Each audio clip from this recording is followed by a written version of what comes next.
Hi everyone. Today we're going to make vegetable broth 2.0. So that just means that we're going to elevate our vegetable broth so it has a bolder, smokier flavor.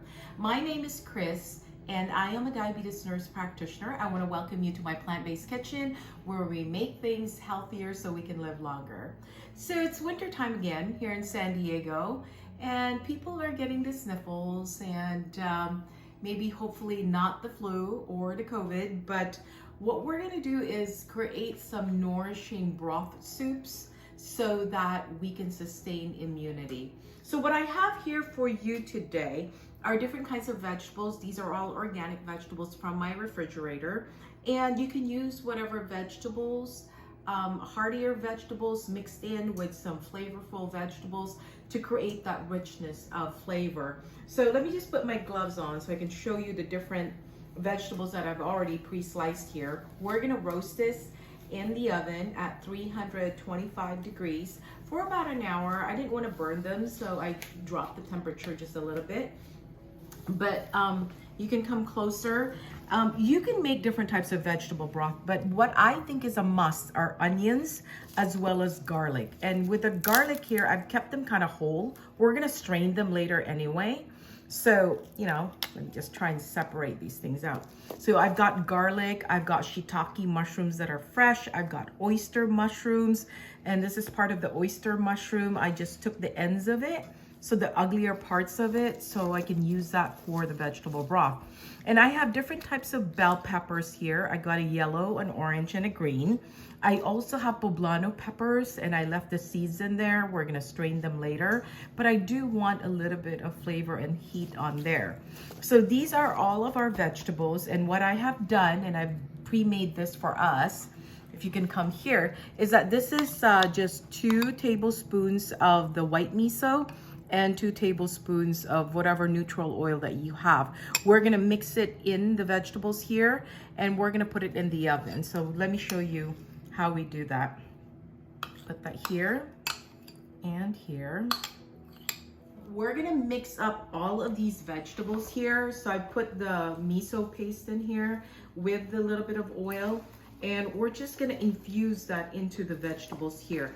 You wanna make sure that all your vegetables are coated, so when they roast in the oven slowly, they already have these flavors sticking to them. And we use that little bit of oil to make that miso stick on every single vegetable that we have here.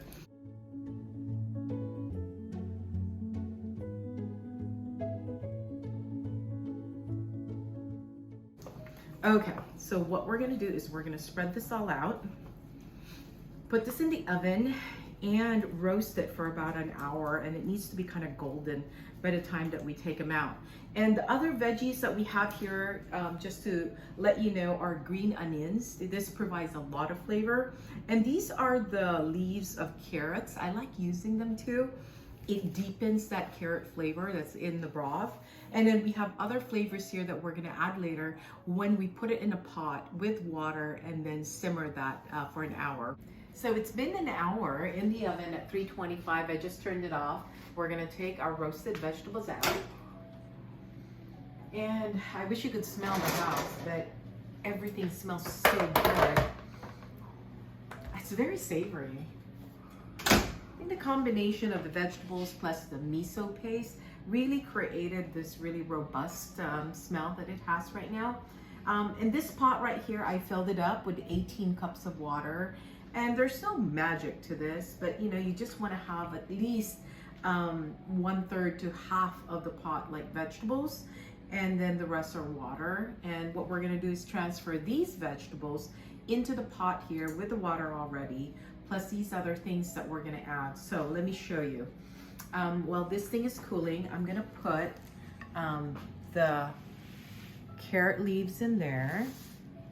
I have a couple of leaves of bay leaf in here, and I do like the flavor of scallions, and so I put like quite a few in there.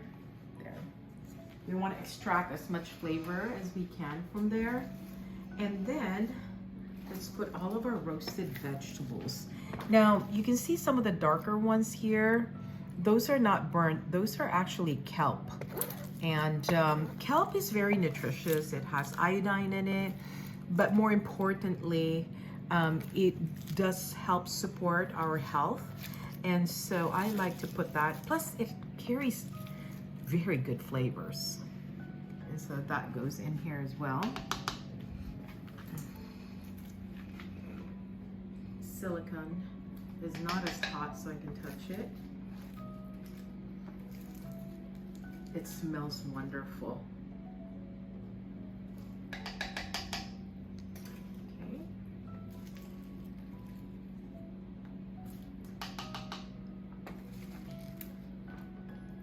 And when we also simmer this, we are extracting some of the flavors from here, the smokiness of it, the roasted flavors, into the broth. And that will make our broth bolder in flavor. Okay, almost done. And to add more umami to this, I'm gonna add some soy sauce. And we're also going to add some mushroom seasoning here. We're gonna put about a tablespoon's worth. That's an overfilled teaspoon, so that should be about 1 tablespoon. We're also gonna add about a tablespoon of nutritional yeast. Good. And for additional health benefits, and in Asia we do this a lot, if somebody is sick or it's their birthday, you know, kelp soup is very popular, so we're going to put some kelp powder in here. So that adds another depth of flavor into the broth. And then lastly, we're going to put some black and white pepper, which I have here. Wonderful. Okay, so we have our broth here. We're going to simmer this for an hour and reduce the broth that's in here. And we are back, folks. It's morning time, and my nephew Jefferson here is here to assist me because we're making other dishes today. Hello. Okay, so we did cook the vegetable broth last night for a little over an hour. I put it in the oven for 2.5 hours and left it there to cool down by itself. So it's morning time the next day, and if you come closer here, you can see that all our vegetables have rendered all of its flavor. And yesterday when we filled it up, the water level was up to here. It has come down by 1 inch. And that's what you want to do, is you want to concentrate the flavors here. So Jefferson's going to help me with this, but what I'm going to do first is try and get all these veggies out. Now, I don't have a composting bin, but the best thing you can do is actually compost this because we're not going to use it anymore. I'm going to put all of the large bits in here. And this is the first straining that we're going to do, because we're going to do a second set of strain, and we have a finer strain here so that we don't have large pieces at the very end. Okay. So I've gotten rid of most of the large pieces, and you can smell the depth of flavor that's already in here. I do have this. That all in here. And because we finely chopped our veggies here, we do have a lot of small pieces. The garlic has rendered all of its flavor there. And we use the skin of the garlic as well as part of the skin of the onion only because we want to have its color kind of infuse our broth as well.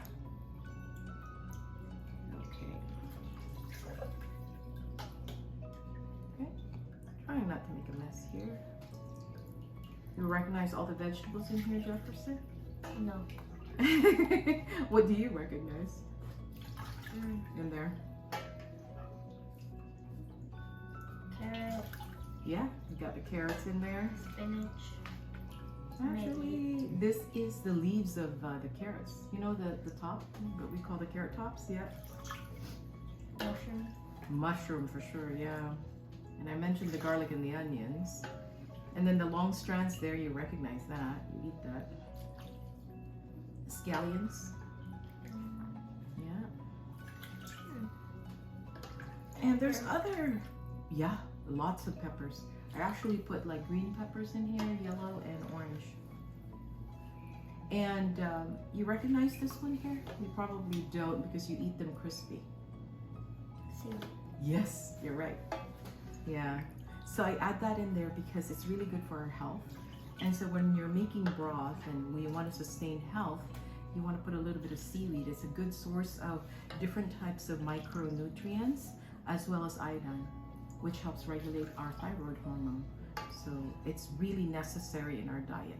And unfortunately, because we don't really eat a lot of seafood, which eats the kelp in the ocean, and that's why fish has iodine in it, we get it from the source. And that's why we eat seaweed. Because by eating seaweed, we can grab the iodine from it. Or use iodized salt in our cooking. Okay. There we go. We've rendered all of that, and I'm going to use this a little bit to kind of squeeze some of the juices into our broth here. And it's going to continue to drip, but I'm going to put that back in here because we're going to transfer it to our bottle here. And if you can hang on tight to that one, Jefferson, we're going to pour this in here.